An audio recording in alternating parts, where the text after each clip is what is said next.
विरोधकांकडून कोंडी, दादांचे नाव तोंडी. अजित पवार माझ्या पाठी उभे राहिले असते. नरहरी झिरवळांना आठवले अजितदादा. लाचखोरी प्रकरण अधिवेशनात गाजणार. नेमकं हे राज्य चाललंय तरी कोणासाठी आणि कशासाठी? मंत्रालय धाडी पडू नका. स्वतःच्या ऑफिसमध्ये तुम्हाला पाहतोय की तिथे भ्रष्टाचार बघायला मिळतो. इमेज सुधारण्यासाठी असेल तर उद्या अधिवेशन चालू व्हायच्या आधी झिरवळांचा राजीनामा घ्या. अजितदादांची आठवण प्रसंगालाच म्हणून नाही तर ह्याच्यानंतर मला माझ्या सगळ्या सहकाऱ्यांना क्षणोक्षणी होत राहील. तर ह्या प्रसंगात तर मला काय किती जाणीव झाली असेल ती माझ्या आत्म्याला माहिती. महाराष्ट्राच्या अर्थसंकल्पीय अधिवेशनाचं बिगुल वाजवण्याआधीच महाविकास आघाडीनं अन्न आणि औषध प्रशासन विभागातील लाचखोरी विरोधात एल्गार पुकारल्याचं दिसतंय. अन्न आणि औषध प्रशासन मंत्रालयातील लिपिक राजेंद्र ढेरिंगला लाच घेताना पकडण्यात आल्यानं मंत्री नरहरी झिरवळ वादाच्या भोवऱ्यात सापडले.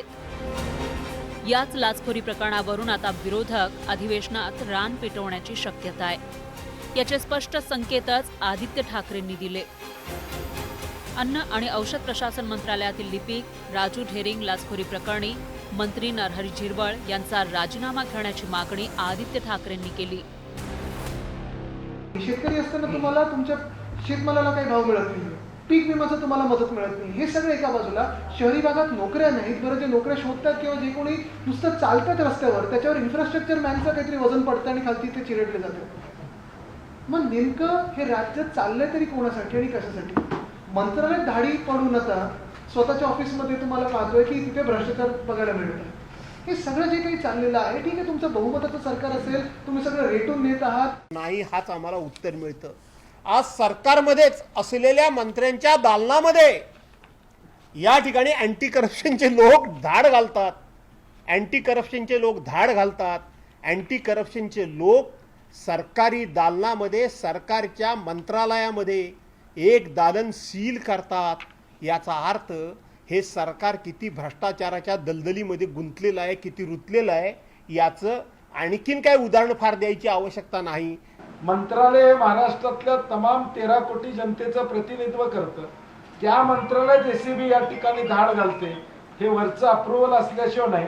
त्यामुळे मुख्यमंत्र्यांना माझी विनंती आहे, राष्ट्रवादीला कॉर्नर करायसाठी ही धाड होती का खरंच या महाराष्ट्राची इमेज सुधारण्यासाठी होती? इमेज सुधारण्यासाठी असेल तर उद्या अधिवेशन चालू व्हायच्या आधी झिरवळांचा राजीनामा घ्या. नुसती पीएची बदली करून त्या ठिकाणी चालणार नाही.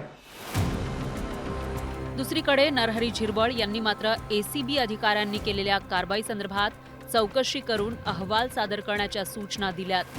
पण या प्रकरणात झिरवळांची चांगलीच अडचण झाल्याचं दिसतंय. त्यामुळे झिरवळांना अजित पवारांची आठवण आली. अजितदादा असते तर आपल्या पाठीशी उभे राहिले असते असं म्हणत झिरवळांनी त्यांच्या मनातील खंत बोलून दाखवली. अजितदादांची आठवण प्रसंगालाच म्हणून नाही तर ह्याच्यानंतर मला माझ्या सगळ्या सहकाऱ्यांना क्षणोक्षणी होत राहील अशा पद्धतीचं दादांचं वागणं हे राज्याला पसंत किंवा राज्यांनी मान्य केलं, राज्य हळहळ व्यक्त करतं. तर ह्या प्रसंगात तर मला काय किती जाणीव झाली असेल ती माझ्या आत्म्याला माहिती. अगदी तुम्ही भावूक देखील झालात. काय किती वेळा भाऊक व्हायचं? भाऊक होऊन सुद्धा आजही लोक म्हणतात असं जर झालं तर पुन्हा दादा आले तर. ही सर्वसामान्याची एक भावना आहे. थेट मंत्रालयात घुसून लाचलुचपत प्रतिबंधक विभागानं नरहरी झिरवळ यांच्या खात्याची पोलखोल केली.